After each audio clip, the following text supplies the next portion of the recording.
নমস্কার বন্ধুরা। ভারতের ব্যাংকিং সর্বোচ্চ নিয়ামক সংস্থা রিজার্ভ ব্যাংকের পক্ষ থেকে ব্যাংক এবং বিভিন্ন আর্থিক প্রতিষ্ঠানে নগদ লেনদেনের ক্ষেত্রে কিছু নতুন নিয়ম চালু করলো।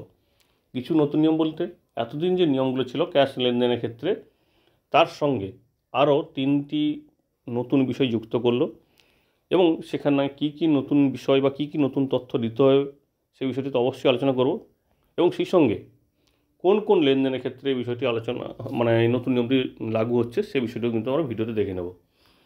প্রথমত হচ্ছে যে লেনদেনের কথা বলা হচ্ছে, প্রথম আপনি ব্যাংক বা কোনো প্রতিষ্ঠানে গিয়ে, আর্থিক প্রতিষ্ঠানে গিয়ে নগদ কাউকে টাকা পাঠাবেন, অর্থাৎ ক্যাশ পেমেন্ট করে টাকা পাঠাবেন। তো সেক্ষেত্রে আপনাকে প্রথম যে কাজটা করানো হবে সেটা হচ্ছে অতিরিক্ত ফ্যাক্টর অফ অথেন্টিকেশান, অর্থাৎ আপনাকে দিয়ে তারা একটি প্রসেস করাবে যেখানটায় আপনি যে সঠিক ব্যক্তি, আপনি যে ব্যক্তি জমা করতে চাইছেন টাকাটা, কারণ এতদিন কী ছিল, শুধুমাত্র ফর্মে নিজের তথ্য দিলেন, সিগনেচার করলেন, জমা করে দিলেন, কিন্তু সেই বিষয়টা আর হবে না। এবার সেই সঙ্গে আপনাকে এই যে অতিরিক্ত একটা অথেন্টিকেশনের মাধ্যমে যেতে হবে। শুধু তাই নয়, সেই সঙ্গে ব্যাংক এবং বিজনেস করেসপন্ডেন্টস অর্থাৎ যে সংস্থা, তারা কিন্তু আপনার একটা মোবাইল নাম্বার নেবে এবং একটা ডকুমেন্টসও নেবে। ডকুমেন্টসটা কীরকম হবে?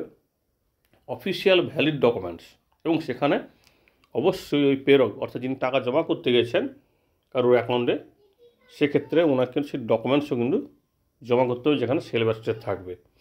অর্থাৎ এই 3টি বিষয় কিন্তু বলা হয়েছে। এবং সেই সঙ্গে নগদ ভিত্তিক লেনদেনের যে গ্রাহক গিয়েছে বা প্রেরক গিয়েছেন, ওনার সমস্ত আরও তথ্য নিয়ে ব্যাংক বা এই যে সংস্থা, তার জন্য একটা তথ্য ডাটাবেস তৈরি করে, যেটা ভবিষ্যতে কাজে লাগতে পারে এবং কোনো কিছু ফ্রড বিষয় হলে বা কোনো কিছু সমস্যা হলে যেন ওই প্রেরক বা ওই গ্রাহককে সঠিকভাবে তারা ট্রেস করতে পারে।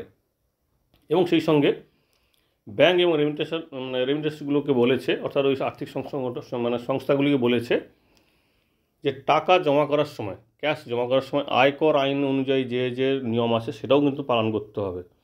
অর্থাৎ প্যান নাম্বার জমা, প্যান নাম্বার তো এমনি আপনারা জানেন যে 50,000 টাকার বেশি হলে 50,000 টাকা 50,000 টাকা বা 50,000 টাকার বেশি হলে কিন্তু প্যান নাম্বারের প্রয়োজন হয়।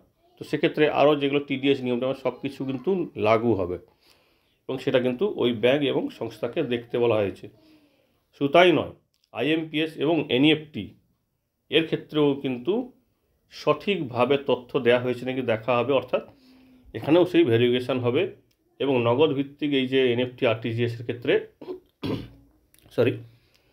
প্রেরকের সমস্ত তথ্য যেন ওই ওদের যে এনএফটি এবং আরটিজিএস আছে, ডাটাবেস আছে, সেখানে যেন সেভ করা থাকে, ভবিষ্যতে যাতে কোনোভাবে না সমস্যা হয়। এবং সেই সঙ্গে কোন ব্যাংকে টাকাটা পাঠাচ্ছে, কোন অ্যাকাউন্টে পাঠাচ্ছে, সেগুলো যেন ওরা নির্দিষ্টভাবে সুরক্ষিত রাখে। এবারে আসি এই যে ক্যাশ পে আউট সার্ভিস, অর্থাৎ কেউ ধরুন গেছে অন্য কারোর অ্যাকাউন্ট থেকে টাকা তুলতে বিভিন্ন মাধ্যম দিয়ে, তো সেক্ষেত্রে ওনাকে কিন্তু একটা নির্দিষ্ট পদ্ধতি দিতে হবে। কী হবে? ওনাকেও সেই অথেন্টিকেশনের মাধ্যমে যেতে হবে এবং নির্দিষ্ট ডকুমেন্ট দিতে হবে। তো এই বিষয়টা সবচেয়ে বড় সুবিধা কী হবে? জালিয়াতি। আপনারা জানেন, মাঝে মধ্যে খবর শুনে থাকেন যে ব্যাঙ্ক অ্যাকাউন্ট থেকে অমুক লোকের টাকা তুলে নিয়েছে ক্যাশ কাউন্টারে গিয়ে। তো সে বিষয়টি কিন্তু এড়ানো যাবে। কারণ কি? এখানে সম্পূর্ণরূপে জানা যাবে কোন ব্যক্তি তুলেছে, তার তথ্য কী। কারণ এতদিন কি ছিল, শুধু চেকে একটা সই করলো, সে ফেক সইও হতে পারে। তো সেক্ষেত্রে ওই ব্যক্তিকে ধরা যেত না, ট্রেস করা যেত না। সেটাও কিন্তু অনেকখানি সুবিধা হবে এই নতুন নিয়মে। কারণ এই নতুন নিয়মের ফলে ওনার কিন্তু সমস্ত তথ্য দিতে হবে, নিজের ভ্যালিড মোবাইল নাম্বার দিতে হবে, তবে উনি অন্য কারোর অ্যাকাউন্ট থেকে টাকা নিতে পারবেন। কারণ অনেক সময় এই সমস্যাগুলো কিন্তু হয়ে থাকে এবং বিভিন্ন গ্রাহকরা কিন্তু এই ফ্রডের শিকার হচ্ছে। এবং এই সীমাটাও কিন্তু বৃদ্ধি করা হয়েছে। এতদিন ছিল 5,000 টাকা, সেটাকে 10,000 টাকা করা হয়েছে প্রত্যেকটা লেনদেনে, এবং মাসে 25,000 টাকা পর্যন্ত এইভাবে টাকা তোলা যাবে। অর্থাৎ কোনো গ্রাহক গিয়ে কোনো অ্যাকাউন্ট ছাড়াই নিজের হাতে ক্যাশ নেবে, সেটার লিমিট করা হয়েছে 25,000 টাকা মাসে। এবং সেই সঙ্গে যদি কেউ টাকা জমা করতে চায় কোনো সুবিধাভোগীর অ্যাকাউন্টে এনএফটির মাধ্যমে, সেক্ষেত্রে কিন্তু 50,000 টাকা পর্যন্ত করা যাবে।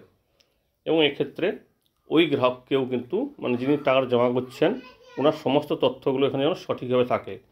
এবং এর ফলে সুবিধাটা কী হবে? গ্রাহকদের এই যে ক্যাশ পে ইন সার্ভিস, হয়তো একটু তথ্যটা বেশি লাগছে, সময় বেশি লাগছে, কিন্তু তার ফলে তাদের সিকিউরিটি কিন্তু অনেক বেশি হবে এবং সেই সঙ্গে এই তথ্য যাচাইকরণের মাধ্যমে গ্রাহক ব্যাংক এবং সংস্থার কাছে তাদের একটা তথ্য ভাণ্ডার তৈরি হবে, যাতে তারা গ্রাহকদের সঠিক পরিষেবা দিতে পারে।